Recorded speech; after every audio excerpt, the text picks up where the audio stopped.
L'hypersensibilité peut être vécue comme une qualité ou un défaut. Et la différence entre les personnes qui vivent ça extrêmement positivement et les personnes pour qui c'est l'enfer sur Terre, elle tient à une chose, la maîtrise du feu intérieur. Quand tu es hypersensible, tu as accès à un grand nombre d'informations du fait de tes antennes, la capacité à capter plein d'infos, plein de choses, et du coup ton mental fonctionne au maximum, tu captes plein d'informations, donc le cerveau il marche à fond, et puis aussi au niveau des sensations, des émotions, bref c'est une explosion à l'intérieur, c'est comme si tu étais envahi d'une tonne d'informations que tu dois traiter, et c'est pour ça que les hypersensibles sont vite saturés et ont tendance à parfois péter les plombs et ont besoin souvent de se reposer. Face à ça, il y a deux comportements, deux attitudes possibles. La première, ça va être de s'isoler finalement, se couper un petit peu du monde, se couper un petit peu des autres, pour pouvoir se retrouver, pour pouvoir récupérer, et puis pour éviter de souffrir, tout simplement, hein. Et l'autre va consister finalement, ça dépendra aussi de votre tempérament, de plonger pleinement dans le monde et du coup d'exprimer son exaltation, son euphorie, son enthousiasme.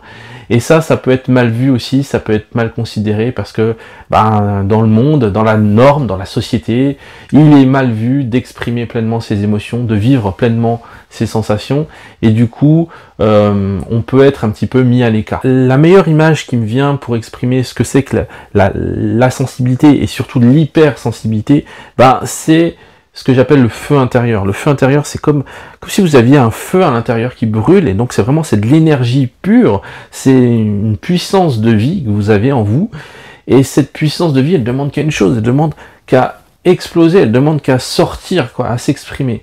C'est de la chaleur, c'est de l'énergie, c'est chaud, ça brûle, et justement, soit je laisse brûler mon feu à l'extrême, et sans limite, et donc là ça devient un volcan, et donc du coup je me brûle, et je peux brûler les autres aussi avec, et soit je décide d'étouffer, d'éteindre mon feu, et de porter le masque social, d'être comme tout le monde, mais du coup je suis pas moi-même, parce que j'étouffe mon feu intérieur.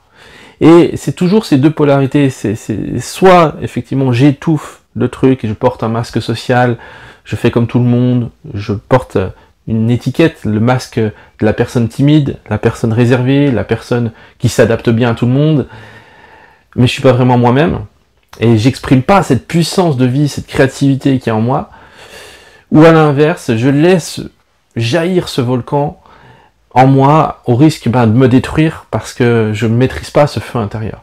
Donc c'est apprendre à maîtriser son feu intérieur. C'est ça la maîtrise de l'hypersensibilité. Quand j'étais enfant, quand j'étais hypersensible, enfin je savais pas que c'était de l'hypersensibilité à l'époque, j'étais extrêmement timide, extrêmement réservé, j'avais pris cette casquette un petit peu de la personne phobique sociale, c'est-à-dire j'ai choisi cette stratégie-là parce qu'il y avait tellement d'énergie en moi qui débordait, et je voyais tellement de décalage avec les autres, que finalement j'ai choisi de me couper du monde. Et je pensais vraiment que j'étais anormal, je pensais vraiment qu'il y avait un problème chez moi, que j'avais...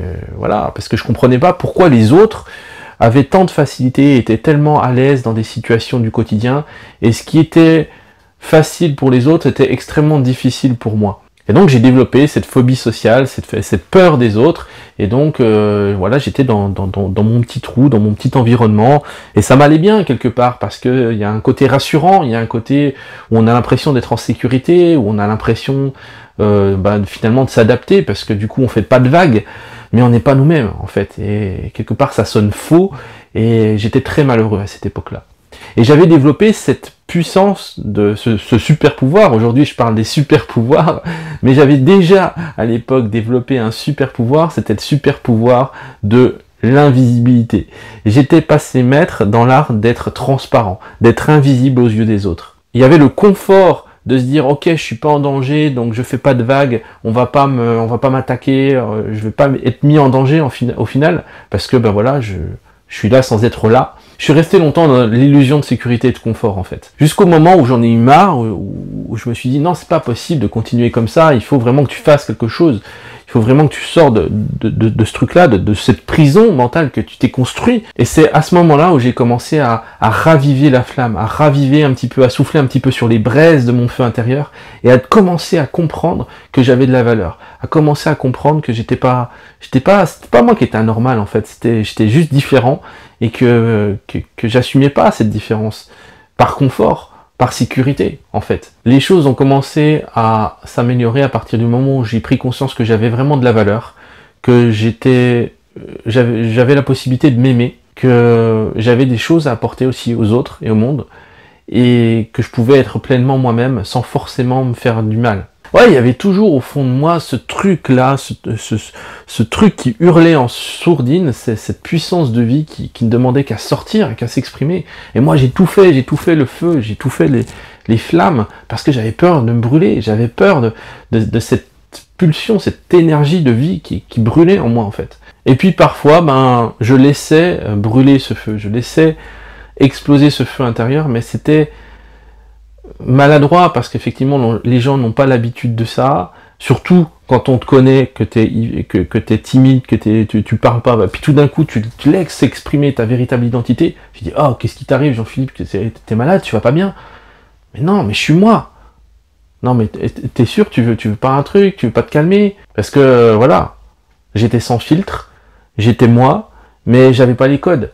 Et je savais pas me protéger des autres, je savais pas me positionner par rapport à tout ça. Donc il y avait effectivement le risque de se brûler les ailes à un moment donné, et de revenir du coup dans la position je suis bien mieux dans mon petit isolement, dans ma petite bulle à moi, et puis je fais pas de vagues, et puis je suis bien au final. Jusqu'au jour où j'ai appris la maîtrise du feu intérieur. La maîtrise du feu intérieur, c'est la maîtrise des deux énergies qu'on a en nous. En nous, c'est comme si on avait deux énergies, vous visualisez, vous savez, le yin et le yang, il y a l'énergie féminine et l'énergie masculine. Et il s'agit de trouver un équilibre entre ces deux énergies, entre ces deux polarités, entre moi et les autres, entre mon monde intérieur, entre ma vérité et la vérité communément admise. Trouver un équilibre aussi dans l'action et dans le repos. Trouver un équilibre dans la manière de se protéger et en même temps dans la capacité à s'ouvrir aux autres. Pour moi, clairement, certaines personnes qui sont diagnostiquées bipolaires sont en fait des hypersensibles qui n'ont pas réussi à maîtriser leur feu intérieur. Et ça, je le dis très clairement, pour moi c'est évident. Le feu brûle trop fort. Donc qu'est-ce qu'on fait quand le feu brûle trop fort? Je fais tout pour l'éteindre. Et c'est comme ça qu'on alterne entre période dépressive, période d'exaltation extrême.